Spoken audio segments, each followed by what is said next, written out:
الرسالة دي لأي ود غلفاء في الميديا بيتكلم عنه ودراوة ما احتفلوا مع كيكر وما طلعوا له.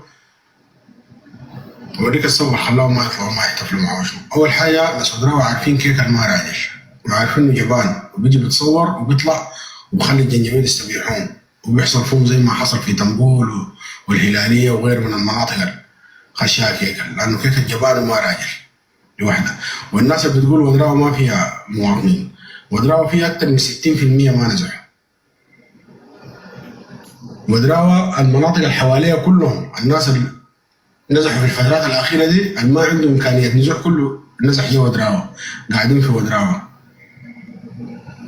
أما بالنسبة لكيكل أقسم بالله العظيم وكتابه الكريم يا كيكل أنا عيني تقع في عينك أقسم بالله بديك طلع، بس يا قتلتني يا قتلتك، بس أحفظ بالشيء ده كويس، أحفظه كويس والله أنا عيني تقع في عينك يا قاتلني يا قاتلك.